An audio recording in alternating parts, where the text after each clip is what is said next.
হতাশা মাদক দিয়ে দূর হয় না। হতাশা দূর হবে, বলে দিব, তিনটা জিনিস, মাত্র তিনটা। কয়টা ভাই? এক, 5 ওয়াক্ত নামাজ। এক কি? নামাজে আপনি অজু করে সেজদা দেন, ইনশাল্লাহ আপনার মনে প্রশান্তি না আসলে আমাকে এসে বলেন যে আসে না। চোখের পানি, মনের আবেগ যা আছে আপনার ভিতরে, কষ্ট, দুঃখ, যন্ত্রণা, সব আল্লাহকে ঢেলে দিবেন ইনশাল্লাহ। নিজের আবেগ ধরে রাখবেন এখানে, আপনি আল্লাহর জন্য ঢেলে দিবেন। মানুষকে আবেগ দেখা কি লাভ? মানুষ আপনার চোখের পানির মর্ম বুঝবে? মানুষ কি মানুষের চোখের পানির মর্ম বুঝে? আপনার পিতা যদি মারা যায়, আমার কাছে এসে দোয়া চান কান্নাকাটি করে, আমি দোয়া করতে পারবো, কিন্তু আমি কিন্তু আপনার ফিলিংসটা বুঝতে পারবো না। আপনার অনুভূতি কে বুঝতে পারবেন? আল্লাহ পাক আপনার ঘাড়ের রগের চেয়েও কাছে আছে। সুবহানাল্লাহ, সুবহানাল্লাহ, আল্লাহ পাক ঘাড়ের রগের চেয়ে কাছে আছে।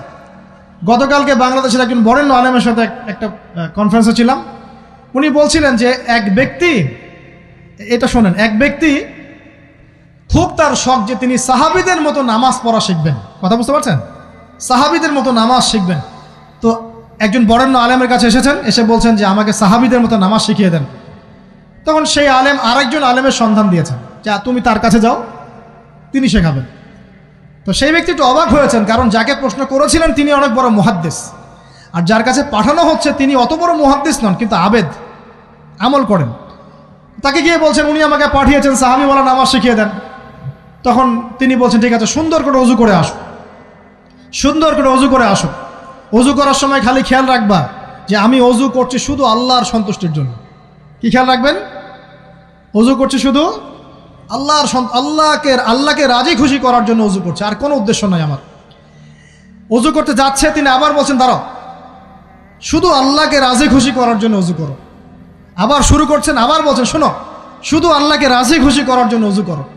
এভাবে বলতেই আছেন, নামাজে দাঁড়িয়েছেন, দাঁড়ানোর আগে বলছেন শোনো, শুধু আল্লাহকে রাজি খুশি করার জন্য নামাজ পড়ো।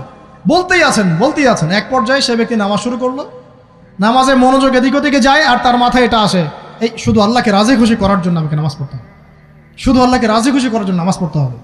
এই চিন্তা তার মনের মধ্যে ঘুরপাক খাচ্ছে। এভাবে নামাজটা সে শেষ করেছে। শেষ করে চিন্তা করছে যে নামাজ তো পুরোপুরি মনোযোগ দিতে পারলাম না, বারবার মাথার মধ্যে এরকম চিন্তা আসছে, আল্লাহ আমাকে তুমি মাফ করে দাও, নামাজটা আমার মনে হলো না ঠিক মতো। তখন সে ফিরে এসে তার সে ওস্তাদকে বলছেন আমার তো নামাজ এরকম করে পড়লাম, কিন্তু শেষমেশ মনে হলো যে নামাজটা হয়তো কবুল হয় নাই, আল্লাহর কাছে খুব মাফ চাইলাম, আল্লাহ আমাকে মাফ করে দাও, নামাজটা মনে হলো না। তখন সেই যে প্রথম ব্যক্তি যিনি পাঠিয়েছেন তিনি বলছেন এটাই হলো সাহাবীওয়ালা নামাজ। তারা আল্লাহকে রাজি খুশি করার জন্য নামাজ পড়তেন, নামাজ শেষ করে আল্লাহর কাছে ইস্তেগফার করতেন, আল্লাহ কিছুই হলো না, কিছুই হলো না। আমার কথা কি বুঝতে পারছেন? অতএব আল্লাহকে রাজি খুশি করার জন্যে আপনি আপনার আবেগ, আপনার ইবাদত সব ঢেলে দিবেন ইনশাআল্লাহ। অন্য কারো কাছে কিছু পাওয়ার আশা করব। আমাকে আল্লাহ পাঠিয়েছেন দুনিয়াতে নামাজ পড়তে, রোজা রাখতে, দিনের প্রচার করতে, দিনের জ্ঞান অর্জন করতে, এই তো। তা আমি একজন মেয়ের জন্য জীবন নষ্ট করে দিব কেন? আমি তাহলে আল্লাহর কাছে কি মুখ দেখাবো, আর নবীর কাছে কি মুখ দেখাবো?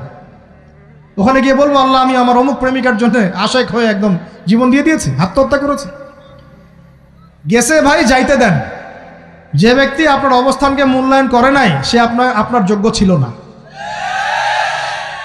এখন আপনি কি করবেন? নিজের অবস্থান উন্নত করেন, আপনার পিছনে লাইন ধরে ঘুরবে ইনশাআল্লাহ। এটাই বাস্তবতা। দুনিয়া খুব খারাপ জিনিস।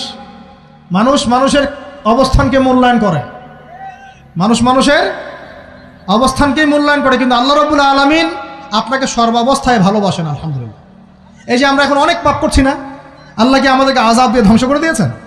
আল্লাহ পাক এখনো আমাদেরকে ভালোবাসেন, রহম করেন, আল্লাহ পাক অপেক্ষা করছেন কখন তওবা করবে, আমি তওবা কবুল করব।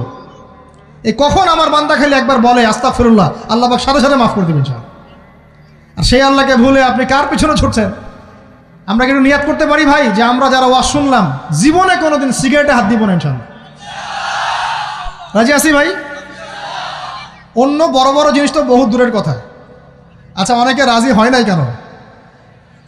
আপনারা কি অলরেডি আসক্ত? আমি অনেক ভাইকে দেখেছি মাশাআল্লাহ ইফতার খুলেই একদম বেনসন টানা শুরু করে। হ্যাঁ, এটা যে হারাম আপনাদের কেউ ওয়াজ করে শোনায় নাই? এটাকে কি মনে করেন আপনারা, হারাম না হালাল? কেউ বলেছে মাকরু, নাকি মাকরু ফতোয়া দিয়েছে? মাকরুহ শব্দের অর্থ জানেন আপনি? মাকরুহ শব্দের অর্থ কি একটু শোনেন। সূরা বনী ইসরাঈল খুলবেন। কোন সূরা? সূরা বনী ইসরাঈল আল্লাহ পাক বলছেন, আমি বনু ইসরাঈলকে এই কাজগুলো করতে নিষেধ করেছিলাম। কোন কোন কাজ?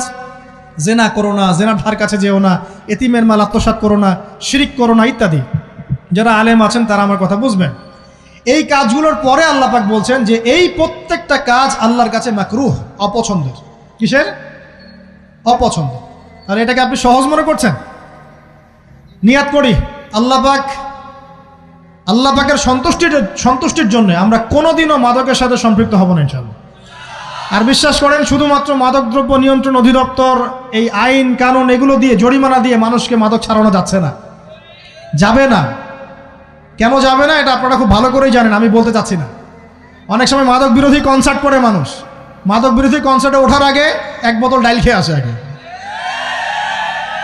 এগুলো কি বাস্তব কথা বলছি না অবাস্তব কথা বলছি?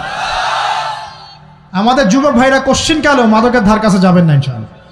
একটা হাদিস খালি মনে রাখেন, এই হাদিসটা মনে রাখেন। নবী সাল্লাল্লাহু আলাইহি ওয়াসাল্লাম বলেছেন, কেউ যদি মাদকদ্রব্য সেবন করে তার 40 দিনের নামাজ কবুল হবে না। সিগারেট একটা খেয়েছি, 40 দিন নামাজ নাই। এরপর যদি সে তওবা করে আল্লাহ মাফ করে দিবে।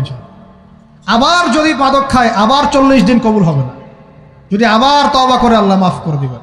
আবারও যদি খায় আবারও 40 দিন কবুল হবে না। আবারও তওবা করলে আল্লাহ আবার মাফ করে দিবেন। চতুর্থবার সে যদি মাদক খায়, আল্লাহ রসুল সাল্লাল্লাহু আলাইহি ওয়াসাল্লাম বলছেন, আল্লাহ পাক কিয়ামতের মাঠে তাকে তিনাতুল খাবাল পান করাবেন। কি পান করাবেন? তিনাতুল খাবাল। সাহাবীরা বললেন, ইয়া রাসূলুল্লাহ, এটা কি? তিনাতুল খাবাল কি? নবী সাল্লাল্লাহু আলাইহি ওয়াসাল্লাম বলছেন, এটা হচ্ছে জাহান্নামীদেরকে আযাব দেওয়ার পর তাদের রক্ত মাংসের যে পুঁজ বের হবে, এই যে ড্রিঙ্কস, জাহান্নামের হার্ড ড্রিঙ্কস, এই ড্রিঙ্কসের নাম হলো তিনাতুল খাবাল। আল্লাহ পাক আমাদের সবাইকে মাদক থেকে বাঁচিয়ে রাখে। আমল হচ্ছে কোরআন তেলাওয়াত। যে ব্যক্তি কোরআন তেলাওয়াত করতে পারে নিয়মিত, তার মনের মধ্যে এই হতাশা, এই ভীরুতা, এই কাপুরুষতা কিচ্ছু আসবে না ইনশাআল্লাহ। আমি গ্যারান্টি দিচ্ছি আপনাকে, হতাশা আসবেই না আপনার মনে যদি আপনি কোরআন বুঝতে পারেন। কোরআনের একটা আয়াত নিয়ে কোনো সময় দেখা যায় 2-3 ঘন্টা সময় পার হয়ে যাচ্ছে, আয়াতটা ছেড়ে সামনে যেতে পারছি না। কোরআনের ভিতরে ঢুকলে আপনি দুনিয়ায় ভুলে যাবেন কি হচ্ছে আশপাশে। আমি এমন অনেক আলেমকে দেখেছি যে একটা বই, পাতলা একটা বই, আরবি বই নিয়ে পড়া শুরু করেছেন, ওই যে ফজরের পরে জোহরের ওয়াক্ত হয়ে যাচ্ছে, বইটাই শেষ করতে পারেননি। বুঝতে পারবেন না, যখন আপনি ইলমের ভিতরে ঢুকে যাবেন, কোরআনের ভিতরে, হাদিসের ভিতরে, আপনার দুনিয়ার খেয়ালই নাই। একজন আলেম, তিনি এক রাত্রে একটা বই লিখেছিলেন, চটি বই, এক রাত্রের মধ্যে। বলা হচ্ছে, তার সম্পর্কে বলা হচ্ছে যে রাতের খাবার তাকে দেয়া হয়েছে যে আপনি এটা খেয়ে নেন। তো সে খাবারটা পাশেই আছে, খাবারটা খাবো, এটা লিখে খাবারটা খাবো, এরকম তার চিন্তা ছিল। ফজর হয়ে গেছে, বই লেখাও শেষ, খাবার এই অবস্থায় পড়ে আছে, ডুবে গেছেন ভিতরে, খাওয়ার মাথায় তার খেয়াল নাই। এরকম হয়। একজন মনীষী, বিখ্যাত মনীষী, রিয়াদুস সালেহীন কিতাবের রাইটার, সংকলক আল্লামা নববী রাহিমাহুল্লাহ, এরকম সারা রাত চলে গেছে, পাশে 2টা খেজুর, ওই 2টা খেজুর খাওয়ারই সময় পান। হাদিস নিয়ে গবেষণা করতে রাত পার হয়ে গেছে। আমি বলতে চাচ্ছি, যখন ইলমের ভিতরে, কোরআন হাদিসের ভিতরে ঢুকে যাবেন, আপনার দুনিয়ার খেয়াল আপনার চলে যাবে ইনশাআল্লাহ। এই টেনশন, হতাশা, এই সেই বাদ, তখনই আল্লাহ পাক আপনাকে তার পক্ষ থেকে রহমত দিবেন, বরকত দিবেন, আল্লাহ আপনার দুনিয়ার কাজগুলো করে দিবেন ইনশাআল্লাহ। তখন দেখবেন কেউ আপনার দুনিয়ার ওই কাজটা করে দিয়েছে, কেউ ওই কাজটা করে দিয়েছে, কেউ বাসায় খাবার পাঠিয়ে দিয়েছে, আল্লাহ পাকই এগুলো করাই দিবেন ইনশাআল্লাহ। তো প্রিয় ভাইরা, মাদকে যাবো না আল্লাহর কাছে আসবো? 2 নাম্বার কোরআন তেলাওয়াত, 3 নাম্বার আল্লাহর জিকির। 3 নাম্বার কি ভাই? আল্লাহর জিকির। চলতে ফিরতে সব সময় মুখ চলতে থাকবে, মুখ না চললেও মনে মনে মন তাজা থাকবে, মনে মনে জিকির হতে থাকবে। মনে মনে জিকির করতে পারেন? মুখ নড়বে না, কিন্তু মনে মনে আপনার একটা জিকির হতে থাকবে, সুবহানাল্লাহ বা আলহামদুলিল্লাহ, লা ইলাহা ইল্লাল্লাহ, আল্লাহু আকবার। পারা যাবে?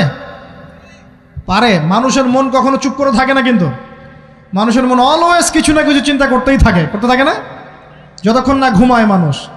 তো প্রিয় ভাইরা, বেশি বেশি জিকির করবো, সুবহানাল্লাহ, আলহামদুলিল্লাহ, লা ইলাহা ইল্লাল্লাহ, আল্লাহু আকবার, লা হাওলা ওয়ালা কুওয়াতা ইল্লা বিল্লাহ, এগুলো চলতে থাকবে। আল্লাহ পাক তৌফিক দান করুন, আমিন। আমরা আমাদের সমাজে যুবকদেরকে এরকম টিকটকে দেখছি, অনলাইনে আসক্ত দেখছি, জেনায় আসক্ত দেখছি, পর্নোগ্রাফিতে আসক্ত দেখছি। আমরা দেখছি আমাদের যুব সমাজকে মাদকে আসক্ত, কিশোর গ্যাংয়ে আসক্ত। এইগুলো কি আমাদের কাম্য ছিল ভাই? আমাদের কাম্য ছিল? এই অবস্থায় কি যুব সমাজ আল্লাহ পাকের দ্বীনের পতাকা হাতে নিয়ে আল্লাহর জমিনে দিন কায়েম করতে পারবে কি না একটু আমাকে উত্তর দেন দেখি। এখন এই অবস্থায় পারবে? অতএব অবস্থার উন্নতি করতে হবে কি না? উন্নতির জন্য রাজি আছি কিনা ইনশাআল্লাহ? আমরা চাই কি আল্লাহ পাকের দিনটা আল্লাহর জমিনে প্রতিষ্ঠা লাভ করুক, আল্লাহর দিন সবার ঘরে ঘরে পৌঁছে যাক, আল্লাহ পাকের দিনের যে সৌন্দর্য সবাই সেটাই, এই সৌরভটা সবাই পাক, আমরা চাই কি না? সমাজে শান্তি প্রতিষ্ঠা হোক, আবার সেই রাসূলের মতো যুগ চলে আসুক, আমরা চাই কি না? অতএব আমাদের সবাইকে যৌবনের এই প্রলোভনগুলো থেকে বেরিয়ে এসে আল্লাহ পাকের ইবাদতে আত্মনিয়োগ করতে হবে। আল্লাহ পাক আমাদের সবাইকে তৌফিক দান করুন, বলি আমিন। আমাদের সবাইকে আল্লাহ রাব্বুল আলামিন কুরআন এবং হাদিসের গভীর জ্ঞান অর্জন করার তৌফিক দান করুন, বেশি থেকে বেশি ইবাদত করার তৌফিক দান করুন। আল্লাহ পাক সবাইকে হারাম সমস্ত রিজিক থেকে বাঁচিয়ে রাখুন, জেনা, ব্যভিচার এবং নারীর ফিতনা, মাদক থেকে আল্লাহ বাঁচিয়ে রাখুন। আল্লাহ পাক আমাদের সবাইকে হালাল রিজিক, হালাল সম্পর্ক যথেষ্ট করে দিন। আল্লাহ পাক আমাদের সবাইকে যেন দিনের দাওয়াতের মেহনত করার তৌফিক দান করেন এবং আলেম ওলামার সাথে পরামর্শ করে দিন শেখার এবং বোঝার তৌফিক দান করেন। যুবতী দিনী বোনদের জন্য, এখানে বোনরা আছেন না? আছেন কি না? দিনী বোনরা আছেন? একটা নসিহত দিনী বোনদের জন্য আমি একটা নসিহত করতে চাচ্ছি, একটা নসিহত। আমার এই একটা নসিহত একটু মন দিয়ে শুনুন প্রিয় দিনী বোন। রাসূলুল্লাহ সাল্লাল্লাহু আলাইহি ওয়াসাল্লাম আমাদের দিনী বোনদের জন্য জান্নাতে যাওয়ার একটা ফর্মুলা বলে দিয়েছেন। আমি কি বলবো সেটা? আচ্ছা, রাসূলুল্লাহ সাল্লাল্লাহু আলাইহি ওয়াসাল্লাম বলেছেন আমাদের দিনী বোনেরা, আমাদের মায়েরা, এই নারী জাতি মাত্র 4টা কাজ করলে জান্নাতের যে কোনো দরজা দিয়ে ইচ্ছা প্রবেশ করতে পারবেন। ইনশাআল্লাহ। খুশি হন নাই? কয়টা কাজ? মাত্র 4টা। এক, যদি আমাদের দিনী বোনেরা 5 ওয়াক্ত নামাজটা ওয়াক্ত মতো পড়ে, আল্লাহ পাক তৌফিক দান করুন, বলি আমিন। 2 নাম্বার, যদি তারা রমাদান মাসের রোজাটাকে ঠিক মতো আদায় করতে পারে। 1 নাম্বার 5 ওয়াক্ত নামাজ ঠিকঠাক আদায় করা, 2 নাম্বার রমজান মাসে সাওম রাখা, 3 নাম্বার তাদের লজ্জাস্থানের হেফাজত করা, মানে শরঈ পর্দা মেনটেন করা, শরঈ পর্দা মেনটেন করা। এবং আমি বলে দেই, চেহারাটা আপনাদের পর্দার অন্তর্ভুক্ত। এটা নিয়ে অনেক বাকবিতণ্ডা হয় না সমাজে, চেহারা দেখানো যাবে কি যাবে না ইত্যাদি। চেহারা আপনার পর্দার অন্তর্ভুক্ত বিষয়, ফুল স্টপ। এর উপরে ফতোয়া অনেকভাবে দিচ্ছে, কিন্তু বরেণ্য উলামায়ে কেরামের কিতাবগুলো ঘাটাঘাটি করেন, তাদের ফতোয়া হচ্ছে চেহারা আপনার পর্দার অন্তর্ভুক্ত বিষয়, চেহারা ঢেকে রাখবেন। আল্লাহ পাক তৌফিক দান করুন। চোখ থাকবে খোলা, ঠিক আছে। 4 নাম্বার, স্বামীর আনুগত্য করতে হবে। স্বামীর আনুগত্য, এই যে আনুগত্য শব্দ শুনলেই মানুষের একটা মানে নেগেটিভ ধারণা তৈরি হতে পারে। স্বামীর আনুগত্য মানে কি আমি তার দাসত্ব করব? আনুগত্য মানে, প্রিয় দিনী বোন, আনুগত্য মানে দাসত্ব নয়। আনুগত্য মানে কোরআন সুন্নাহর যে বিধানগুলো আপনার স্বামী আপনাকে পালন করতে বলবে, আপনি সেগুলো করবেন, আপনি করতে বাধ্য।